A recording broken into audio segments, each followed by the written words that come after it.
अद्भुत चिंतन श्री गुरुदेव दत्त श्री स्वामी समर्थ। तुम्हा सर्वांचं आपल्या स्वामी शक्ती या चॅनल मध्ये मनापासून स्वागत आहे। स्वामी तुम्हा सर्वांच्या सर्व चांगल्या इच्छा पूर्ण करून एवढीच स्वामींच्या चरणी प्रार्थना करते आणि आपल्या आजच्या या नवीन आणि सुंदर व्हिडिओला पुन्हा एकदा नव्याने सुरुवात करते। भक्तांनो, उद्या 23 डिसेंबर शनिवार बघा अत्यंत महत्त्वाचा आणि सर्वात मोठा दिवस, कारण उद्या आहे या वर्षातील शेवटची भागवत एकादशी। खरं तर ही एकादशी मार्गशीर्ष महिन्यात आल्याने उद्याच्या एकादशीचं महत्त्व हे विशेष आहे। खरं तर संपूर्ण मार्गशीर्ष महिना हा माता लक्ष्मीची सेवा करण्यासाठी, भगवान श्री विष्णूंना प्रसन्न करण्यासाठी, तुळशी मातेची सेवा करण्यासाठी, गोमातेची सेवा करण्यासाठी अत्यंत महत्त्वाचा मानला जातो। या महिन्यामध्ये स्नानाचं, दानाचं, पुण्याचं जे महत्त्व आहे ते विशेष आहे। बघा मार्गशीर्ष महिन्यात असंख्य लोक हे धार्मिक स्थळी जाऊन स्नान करत असतात आणि त्या धार्मिक स्थळी जाऊन स्नानाचं पुण्य मिळवत असतात। खरं तर बऱ्याच वेळा आपल्याला धार्मिक स्थळी जाणं शक्य होत नाही किंवा त्या स्नानाचं पुण्य मिळवणं शक्य होत नाही। तर आजच्या या व्हिडिओमध्ये मी तुम्हाला अत्यंत एक महत्त्वाचा उपाय सांगणार आहे, जो तुम्हाला एकादशीच्या दिवशी करायचा आहे। बघा एकादशीचा दिवस हा भगवान श्री विष्णूंची सेवा करण्यासाठी जितका महत्त्वाचा आहे, तितकाच महत्त्वाचा हा स्नान करण्यासाठी म्हणजे धार्मिक स्थळी जाऊन स्नान करण्यासाठी ही विशेष महत्त्वाचा आहे। बऱ्याच वेळा तुम्ही बघत असाल, तुम्ही जर कुठे धार्मिक स्थळी गेला असाल, कुठे फिरायला गेला असाल किंवा जर तुमच्याकडे कुठल्या प्रकारची पवित्र एखादी नदी असेल तर तुम्ही बघत असाल एकादशीच्या दिवशी असंख्य लोक जे आहेत हे असंख्य लोक या धार्मिक स्थळी स्नान करण्यासाठी जातात।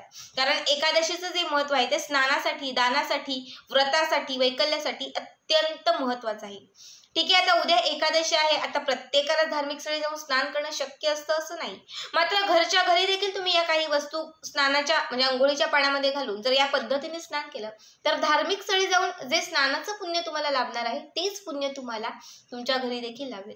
फक्त मनापासून विश्वासाने आणि श्रद्धेने तुम्हाला ही जी सेवा आहे ती करायची आहे।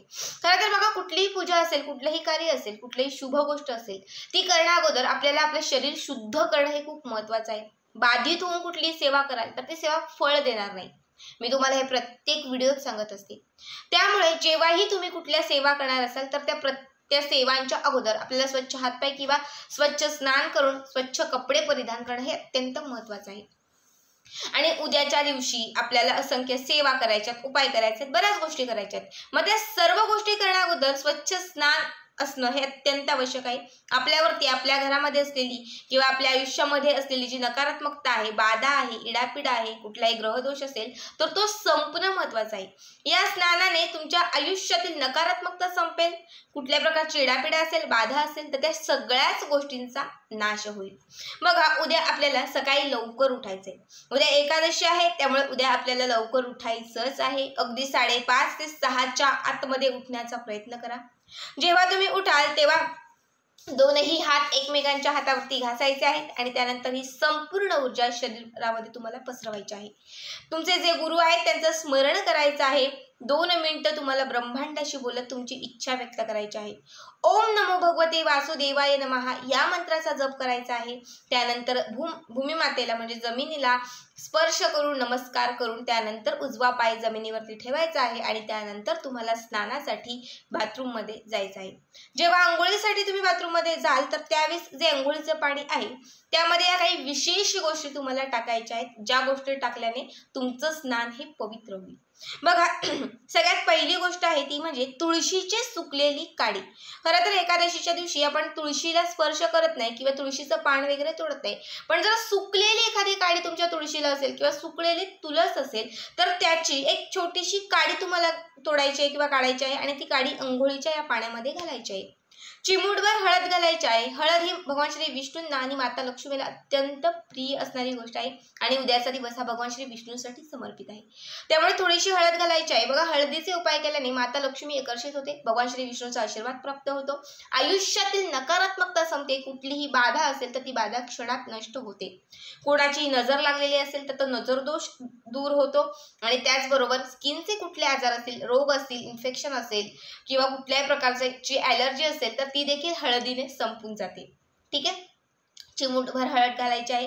कच्चं दूध, जे आपल्या घरामध्ये दूध असेल किंवा उकळवलेलं जरी असेल तरी चालेल, पण शक्यतो कच्चं दूध असेल तर अत्यंत उत्तम. थोडंसं कच्चं दूध घालायचं आहे. त्यानंतर गोमूत्र, अगदी 2-4 थेंब गोमूत्र, 2-4 थेंब गंगाजल टाकायचं आहे. पंचगव्य असेल तर अत्यंत उत्तम, नसेल तर मी तुम्हाला सांगते बॉटल आणून ठेवा. दररोज पंचगव्य टाकून अंघोळ करा. एका महिन्यामध्ये जे जे लाभ होतील ते मला नक्कीच कळवा. पंचगव्य ही अशी गोष्ट आहे जी गोष्ट टाकून स्नान केल्याने आयुष्यभर आपल्या आयुष्यात आपल्या घरामध्ये सुख समृद्धी नांदते. कुठल्याही प्रकारची नकारात्मकता आपल्या अवतीभोवतीही फिरत नाही. म्हणजे बघा, पंचगव्य म्हणजे काय, तर एक छोटीशी बॉटल ही भेटते ज्यामध्ये गायीपासून असणारे जे पदार्थ आहेत, म्हणजे गोमूत्र असेल, दूध असेल, दही असेल, तूप असेल, ह्या सर्व गोष्टी मिक्स करून एक त्याची बॉटल जी असते ती आपल्याला बाजारामध्ये कुठेही सहज मिळते. तर ही बॉटल नक्कीच आणून ठेवा. ठीक आहे.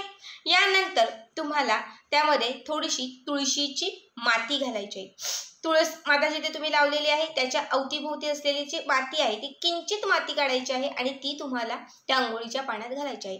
बघा, उद्याच्या दिवशी तुळशीचं महत्त्व हे विशेष आहे, कारण तुळस माता ही भगवान श्री विष्णूंची सर्वात प्रिय असणारी प्रिय सखी आहे. तर तुम्हाला तुळशीची थोडीशी माती तुम्हाला तिथून काढायची आहे, कारण तुळशीची माती ही अत्यंत पवित्र असते, कारण त्या मातीमध्ये भगवान श्री विष्णूंचा वास असतो. ठीक आहे. ह्या सर्व गोष्टी एकत्रित करायच्या आहेत. त्यासोबत तुम्हाला एक धोत्र्याचं, शमीचं किंवा मग एक रुईचं पान टाकायचं आहे. रुई असेल आजूबाजूला तर रुईचं घ्या, धोत्रा असेल तर धोत्र्याचं घ्या किंवा शमी असेल तर शमीचं घ्या, कारण हे तीनही जे पानं आहेत हे एकादशीच्या दिवशी या तीनही पानांचं महत्त्व हे विशेष आहे. आता नसेल पान तर नका घेऊ. जेवढ्या वस्तू सांगितलेल्या आहेत त्यातील जितक्या वस्तू आहेत तितक्या तरी वस्तू तुम्हाला या अंघोळीच्या पाण्यात घालायच्या आहेत. हे सर्व गोष्टी ज्या आहेत त्या तुम्हाला मिक्स करायच्या आहेत, एकत्रित करायच्या आहेत आणि त्यानंतर तुम्हाला ओंजळभर हे पाणी जे आहे ते डोक्यापासून तुम्हाला ओतायचं आहे. असं 7 वेळा तुम्हाला ओंजळीने पाणी स्वतःवरती ओतत ओम नमो भगवते वासुदेवाय नमः या मंत्राचा जप करायचा आहे आणि मग त्यानंतर तुम्हाला पुढील जे स्नान आहे ते करायचे.